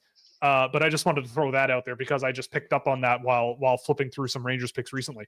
But anyway, let's go through our first round of the draft, and then we'll go through some of the first couple of guys that could be off the board in the 2nd round in this hypothetical scenario. Jesse Pulkkinen. Yeah, Jesse Pulkkinen. Macklin Celebrini went to San Jose. Artyom Levshinov went to Chicago. Caden Lindstrom to Anaheim. Salayev to Columbus. Demidov to Montreal. TJ Ginla to Utah.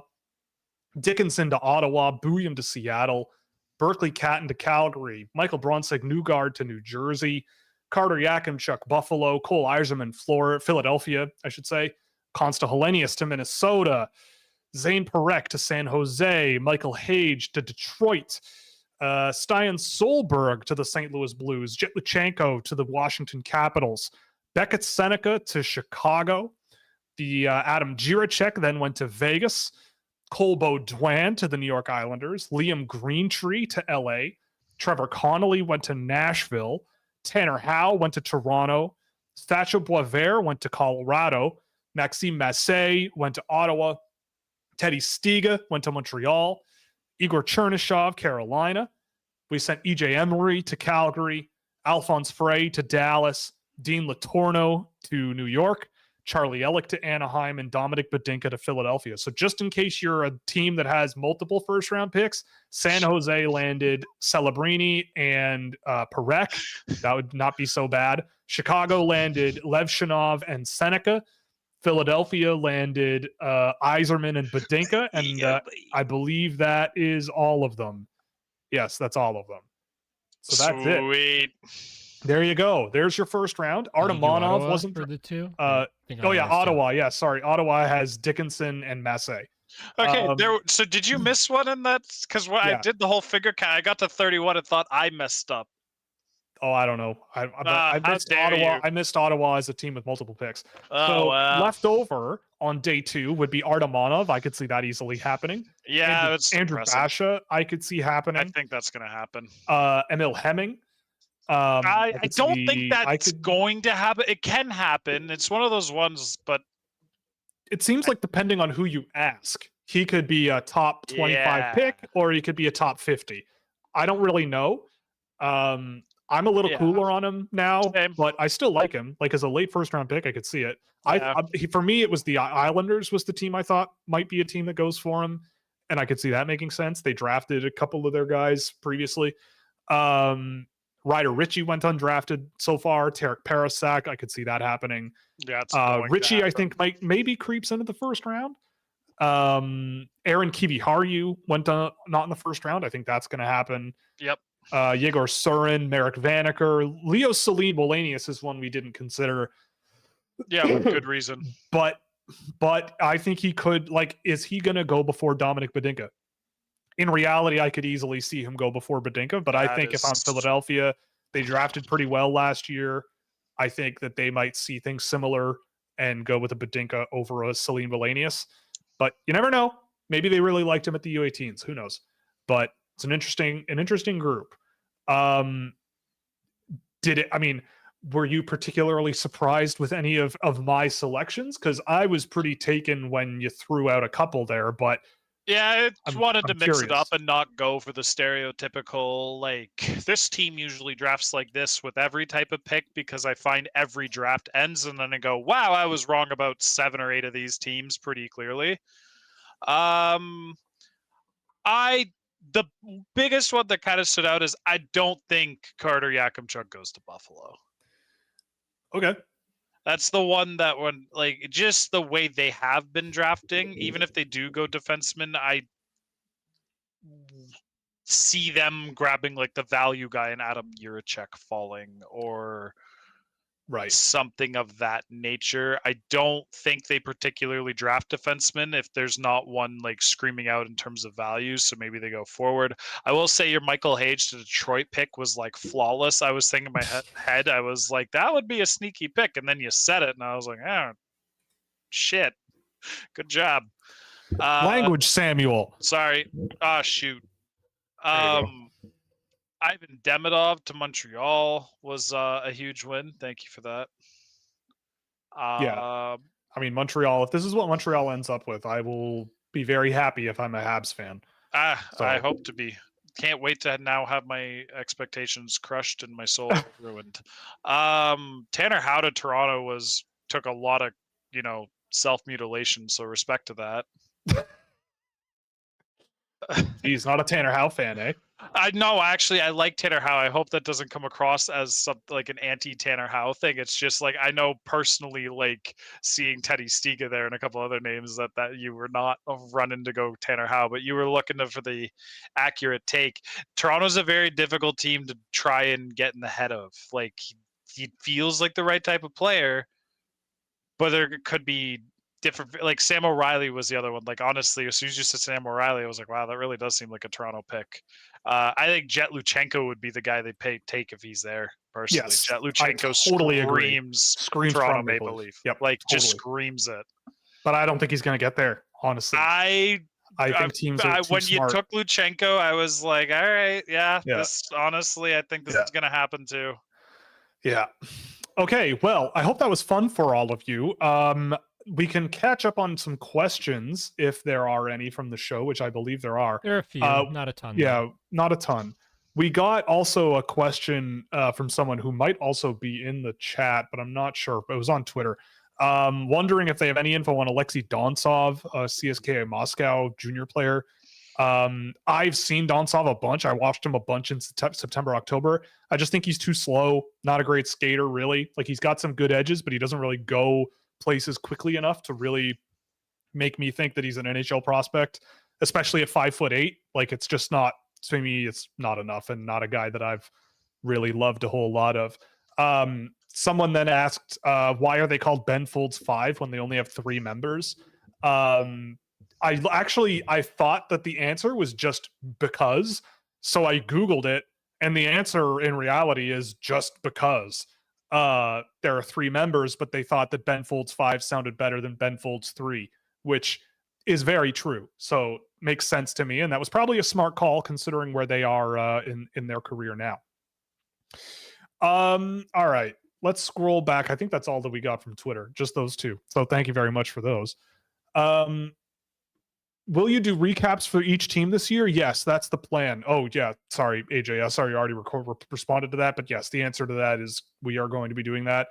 So as soon as the draft is over, once I'm home from Vegas, we'll get to work on those. Someone saying that Kent Hughes would never draft Demidov. He passed on Michkov. I mean, I don't know.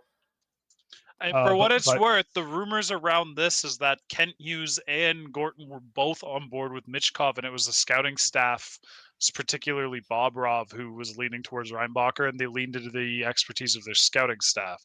If this is something that the organization may not be, I'm not saying that they're not happy with the decision they made, but this doesn't mean that they're bound to do it again, especially if they get a second chance to draft an offensive guy like this. And the GM and the president were both on board the first time, and they were, no, we're going to go with them.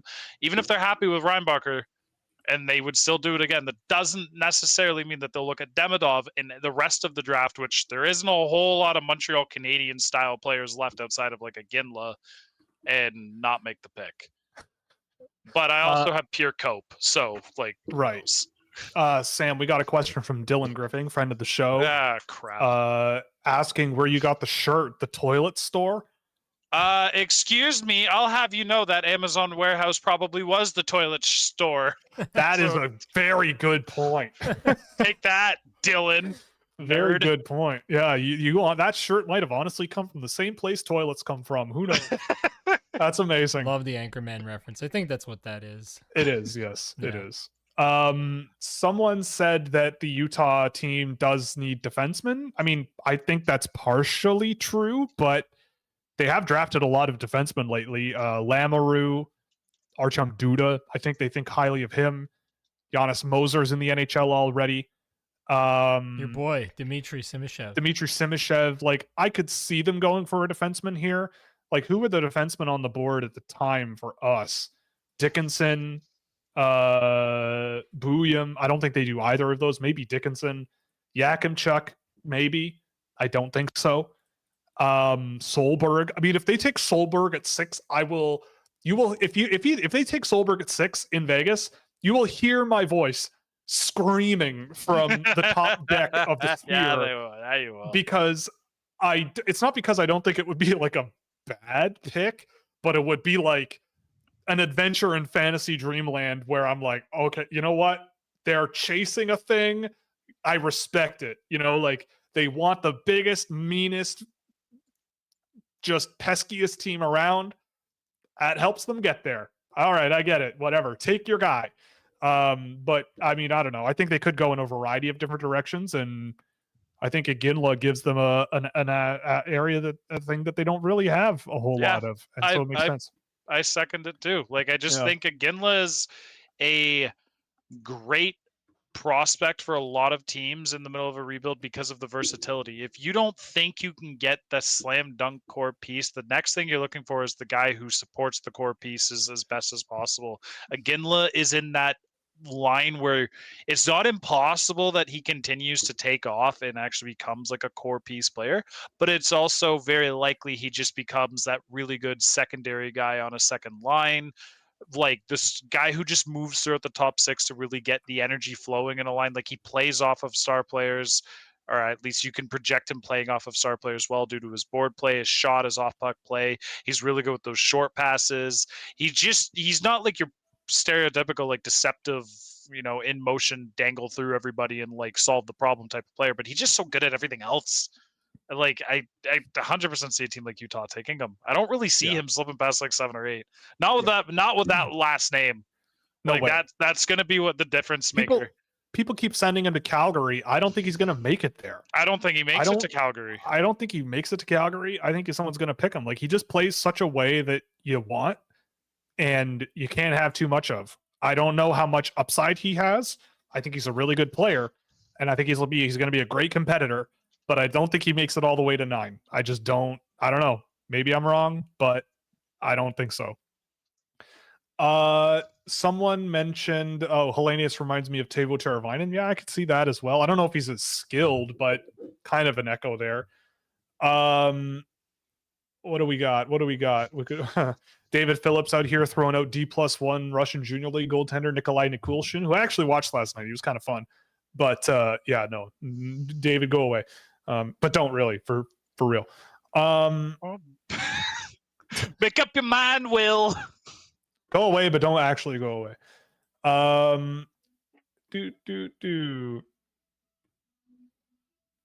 Someone said, I'm sorry, did you say you've read the Scouting Black Book? I have. I flipped through it. I didn't go through all of it, obviously. It's a quadrillion pages long, but I did. I mean, most of the value I get out of it is I love reading the actual quotes that they get from NHL people, because I think it gives you a pretty good insight into kind of what's actually going on there. And I find it quite validating a lot of the time, honestly, which feels pretty good. Maybe that, I mean, based on your opinion of NHL people, that might be a bad thing. But it does feel pretty good to read some of that stuff and go, you know what, I've been thinking of that kind of thing for a while, and I don't really see what people are talking about, but those, or the other way around, right? Like, it's kind of fun. So yeah.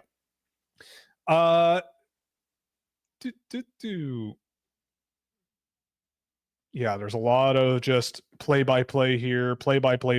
Yeah, we didn't get a whole lot of questions I was looking over. Yeah, Basha didn't go in the first round. Someone mentioned Basha a few times. I just don't. I mean, I could see it, right?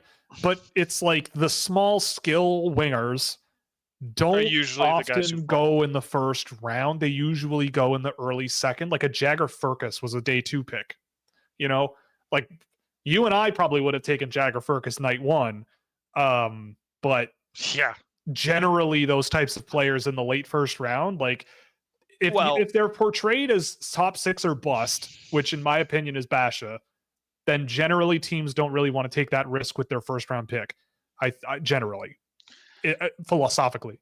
Technically speaking, we wouldn't have taken Jagger Furcus first, because we would have taken Brad Lambert. Yes, that is a very good point. Yes. Because that's every time I ever think back to the 2022 draft, all I think about is I wouldn't have done that because I would have taken Brad Lambert.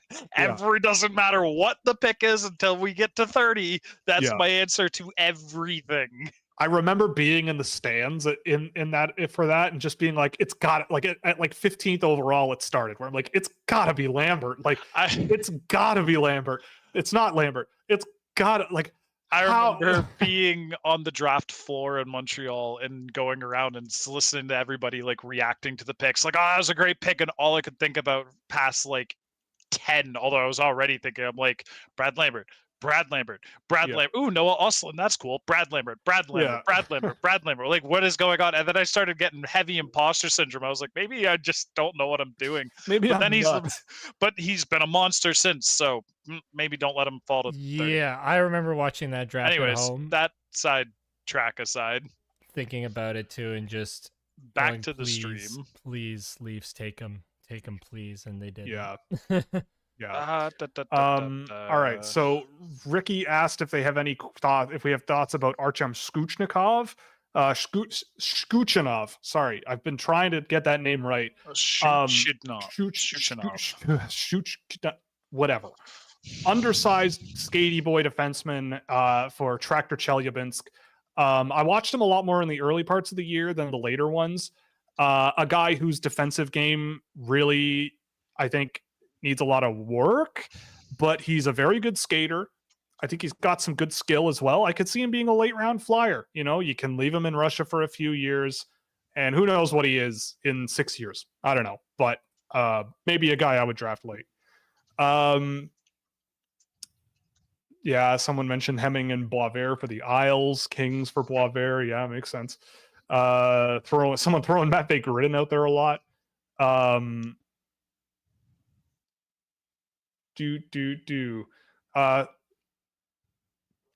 Someone talking about the Kings picks. Who would you compare Greentree and Jiricek to in the NHL? That's a very good question. Greentree, you've said Matt Nyes in the past. Yeah, which Greentree I feel like is the only thing Nyes. that works because no one else moves with his feet. Right. Like he's a tricky player to. He's a tricky player, man. Yeah, Nyes comes to mind. He's that type of a dude. I don't know if he's as like mobile or like Nyes has really come a ways with his skating. So maybe there's something to that. Oh no, whoopsie. I'm trying to think of Jiricek though, like a really mobile, solid defensive defenseman that has some offense to him. Maybe it's the cup run. And I don't even, I know if I sat there and thought harder about this, but there's little bits where I'm like Gustav Forsling, but I don't think that's the best comparable. No. Because there's more to Jiricek's game with the puck. Yeah, like a Slavin, like a Jacob Slavin type guy, Ekholm. Like I don't know. Those guys are defensive like lockdown artists.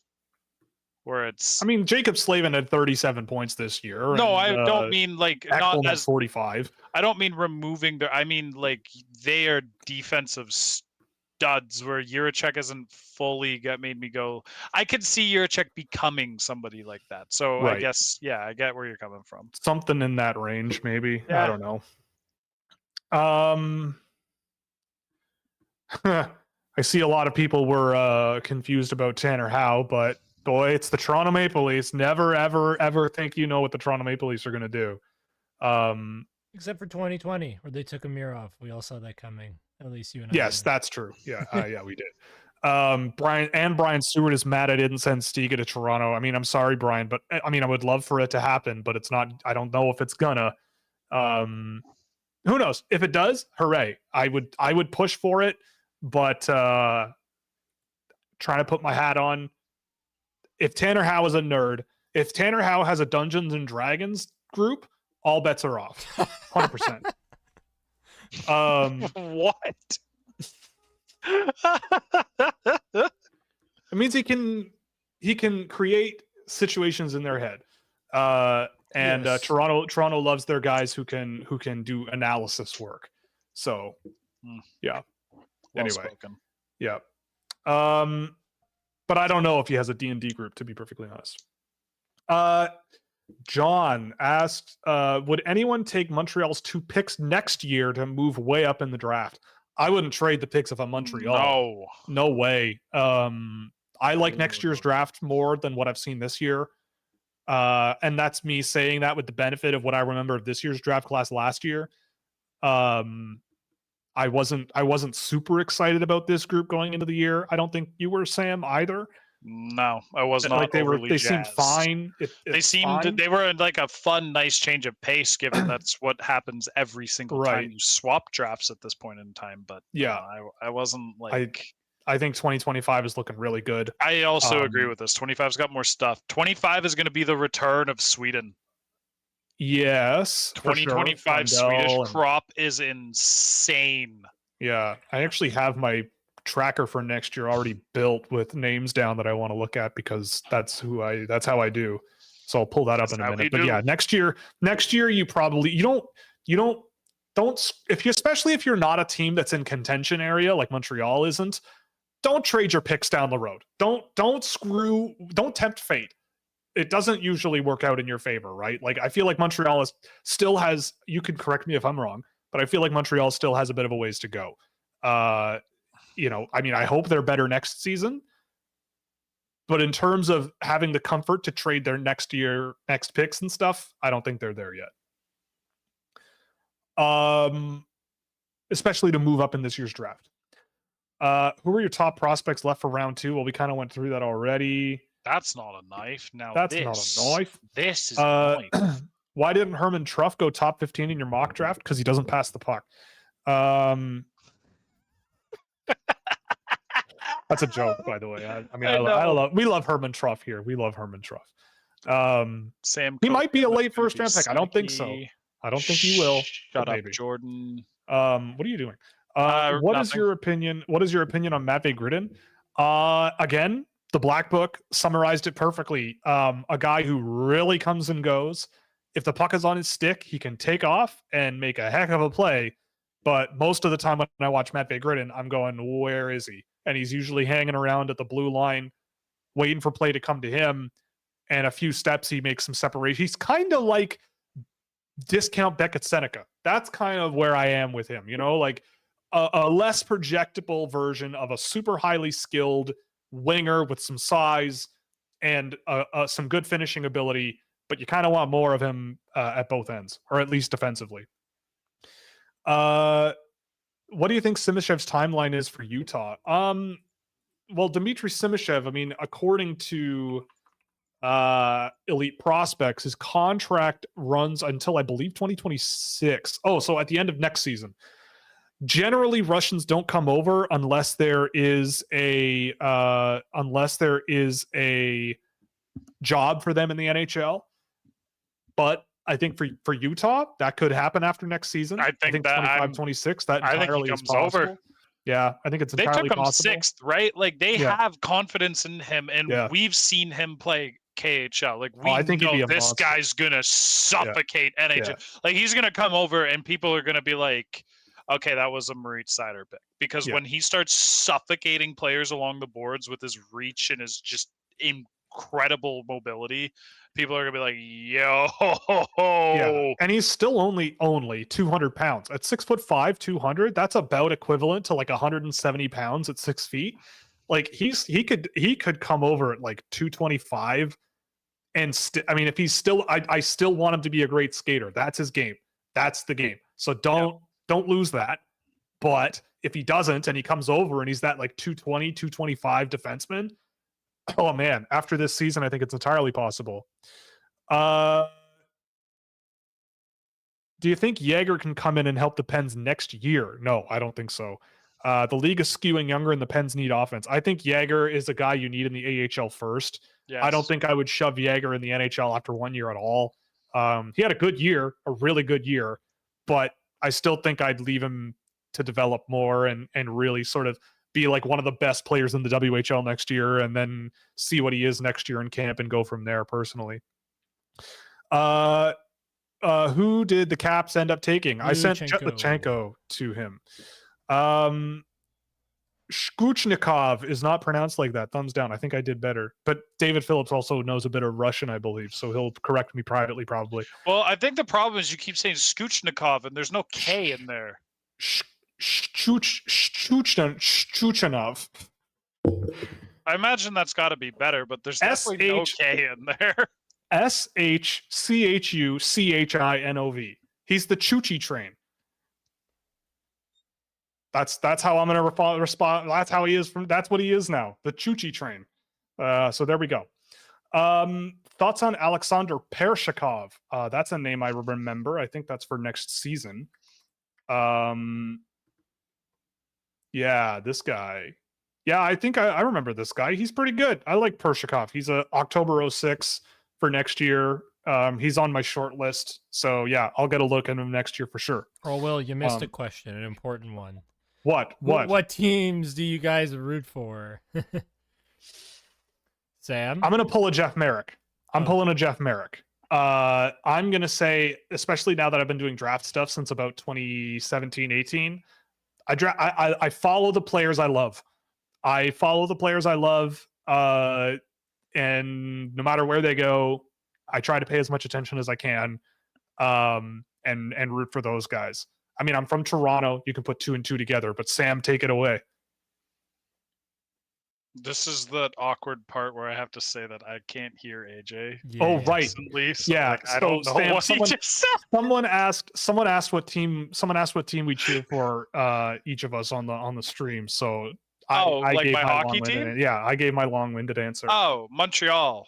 Like, Yeah, Montreal. Sam's a Montreal Always boy. has been, like, that Carey Price Hart Trophy season forever engraved in my brain.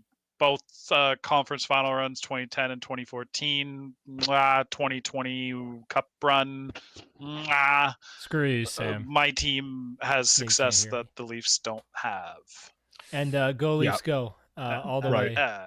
Yeah, so yeah. And right. AJ's probably AJ's fuming, and I can't hear him. Right. Well, he's the Leaf guy. So there we go. That's obvious.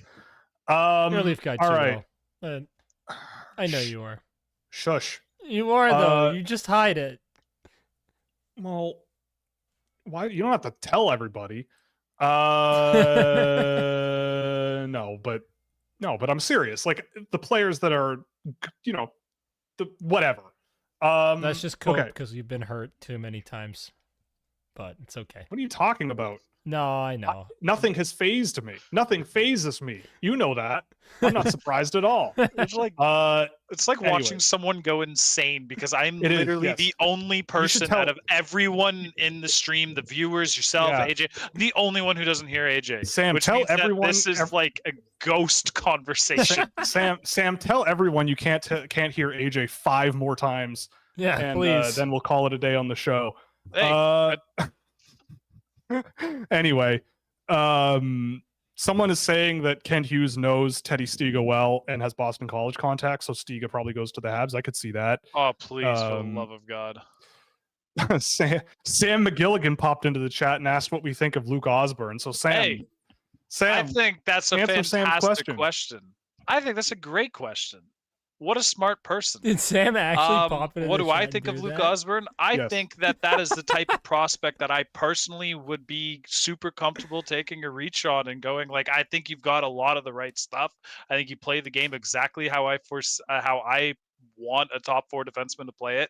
He's got range, he's got skill, he's got deception, he's got vision, he can skate really well, he's catching and playing in motion all the time. He's always trying to up the pace, but he's got a delay game up in there. He's got really good habits in terms of activating. He's gotten tremendous progress defensively. He's had a fantastic developmental year in the USHL. I think that guy has fallen under the radar because he doesn't put up points, but I think everything he does on the hockey side of the ice is someone that I would be very interested in working with. I think if I was to have a conversation with the kid, that I would hop him away like, yeah, this guy's got his head on the right place, because you have to do everything he's done the last year since I first seen him. You have to have your head on the right place. There's just too much progression. Yeah. Sam, that was a great question. Thanks for asking and bringing that up to the way show. to go, buddy. Great question. Yeah, A+. Gold star for the night. Thank you. Who is the play? Oh, that was you? Oh, okay. Who's the playmaker in the draft that nobody talks about? I've been thinking about this for the last 48 seconds.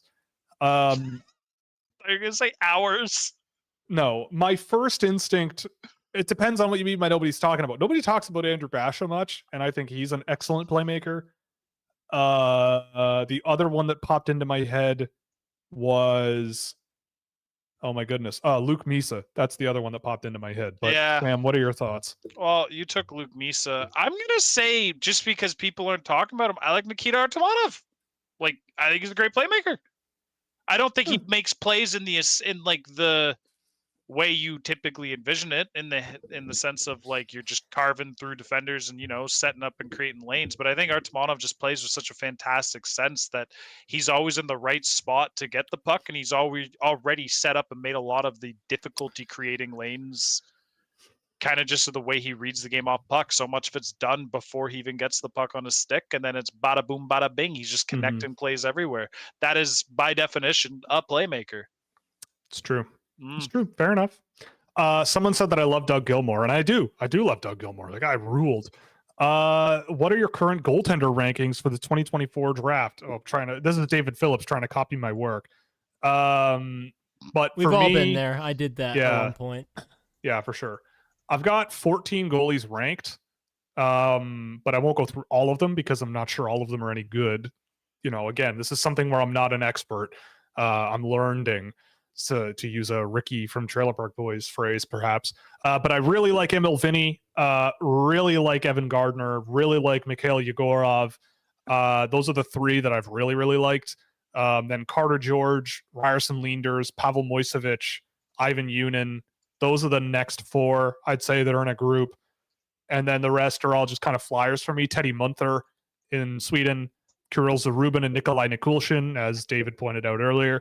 Dawson Cowan out west, Keegan Warren, Cam Hendrickson. I saw Cam Hendrickson at the high school tournament in Minnesota, and I thought he was really, really good, and then played really well with Omaha.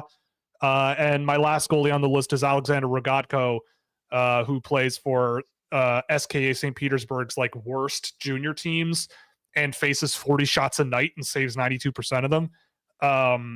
And he's faced a really, really heavy workload, and I respect that. So he's a guy that I threw on at the end there. So, sorry, Learning was a Ralph Wiggum joke. I'm sorry. I keep messing up my idiots. Yeah, come on, man. So, yeah, which makes Hi, me an Principal idiot. Skinner. Hi, Yeah. Super Nintendo Chalmers. There it is. I'm learning. I'm learning. Thoughts on Colin Ralph? I actually asked someone about Colin Ralph the other day because I was watching him. I saw both USHL games he played at the end of the year. Big, decent skater, but I think there's a project guy there. I don't know. Again, prep school guys, you got to be mind-bogglingly good for it to move my needle. And for me, Colin Ralph, I think, is just kind of fine, like a mid-round, maybe turns into something guy, skates pretty well, but pretty unrefined. I don't know, Sam, if you've seen much of Colin Ralph, but I haven't seen a whole lot, and not enough to add pretty much beyond what I just said. Yeah, fair enough. I believe that's everything, unless I've missed something, sir. I'm not seeing anything. Yeah, I don't don't think see so. I anything just either. went through the whole thing. David Phillips wants me to watch Ilya Nabokov. I have watched Ilya Nabokov, and I don't know. So He watch didn't him really again. stick out. He didn't stick out to me as much as the other goaltenders did. I don't know, but what do I know? He's also like 47 years old, so who knows? Joel Henderson. Sorry, last question of the night comes from a friend of the show, Joel Henderson. There's another question that came in before. Actual last question of the night about the Joel Hendersons? Yes. Because I don't think Joel Henderson's is last question of the night worthy. Yes, it is. But anyway, someone asked, are the injury concerns regarding Lindstrom overblown? A herniated disc is not good. I get the feeling that a herniated disc at 18 years old in your back is not a good thing. I would need to do some serious homework if I'm using a top 5 pick on him. I picked him at 3 to Anaheim, assuming he's going to be fine. But disc herniations are bad, and they can be recurring, and they're really annoying. And you need your back to play hockey. I don't know if you know that, but if you have a bad back, hockey is really hard. I don't know, but that's where it makes sense to me. That's what makes sense to me. Anyway, yeah. So who's your favorite SJHL player for this draft? And do you think they'll go in the first round? Thank you very much. And then we'll call it a night for the night. But I mean, Matthew Van Blaricombe, he's there. He exists. He might get drafted. But I don't know. I'm trying to kill time until I find the goofiest name out of that league. There's a guy named Jerome Maharaj in that league. That's pretty wild. Jay Zawatsky. No, I don't know. Anyway, we're losing our mind. Oh, okay, here's one. The Flin Flon Bombers goaltender, Harmon Laser Hume. 930 save percentage this year. He is born in the year 2003, so he's NHL ready. Headed to Mount Royal University next year. Gonna have a breakout year for sure. So Joel, there it is. That's Joel's guy, famously. It is. On that note, I also should take care of my voice, so we're going to end a little bit early tonight.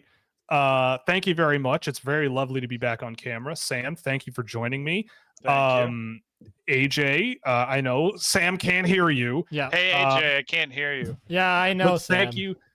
But thank you for running the show again. This was a Job. lot of fun. Before we go, I'll do our ad read and then we'll call it a night. So you can help us by going to Fanatics. You can use our affiliate link in the description or scan the QR code to provide a small kickback to the show. You can also go to Puck Preps Hockey for all your NCAA and CHL prospect needs. You can also go to Fractal Hockey Consulting, which is my business for hand-track targeted player analysis and recruitment packages for the NCAA Europe and beyond with solutions for any of your organization's needs. And of course, Scouching.ca to get exclusive access to innovative data tools with insights into NHL draft prospects and players making their way to the NHL. On that note, before we go, one last thing. Friday night, assuming there's no NHL game Friday night, which, I mean, every 3 nights is crazy. Friday night, we're going to start the stream at 7 p.m., but 8 p.m., we're doing the community mock draft. So if you want to participate, subscribe to the website because they get first dibs. Registration opened today. We're going to open it to the public in a couple of days. You'll get notice of that on Twitter. But if you're not familiar with what that is, everybody gets 3 picks. We do 3 rounds. We're doing it NFL style because it was chaos the last few times we did it. So we're going to do it 1 pick at a time. They get submitted to me, and then I'll read them on camera. But yeah, Friday night, 7 p.m., Scouching Community Mock Draft. Be there or be square. It's always a lot of fun. I'm not sure. I don't think I'm missing anything else. There is one last thing. Tomorrow we may have a stream. We may have a guest coming on. Yes. Because we missed last Monday's stream. Yes. And this person was originally scheduled to be on for then. So we may have a special guest tomorrow. Yes. I was having my health issues last week. Now this person is having health issues this week. So we're going to try to make it work tomorrow. If not, we'll figure it out, but it may come quick. So stay tuned. Almost a full week of Scouching streams, guys. Yeah, we got a ton going on this week. So we're going to have some fun. And then Monday night next week, Sam and I reveal our rankings and then publish them. So that's going to be a hoot and nanny too. Mine are finalized. I don't know about you, Sam. Mine's 99% final. I made a choice that I stand by, and I have a gut feeling. I think you made the same choice. I'm not going to say what it is. We'll just bring this back up next week. All right, we'll bring it up on Monday night. Yeah, I think both of us might have just trusted our gut with something, and I have a feeling it's going to be the same thing. Yep. Someone asked if it was Joe Biden. He's on my watch list. I have him at 7th because he's probably on, because I'm probably on one of his watch lists for one reason or another. So I just returned the favor. All right, everybody. Thank you very much for joining us. This was a lot of fun, and we'll maybe see you tomorrow, but if not, later in the week. So au revoir and be well. Au revoir. It's coming Rome, baby. Good night.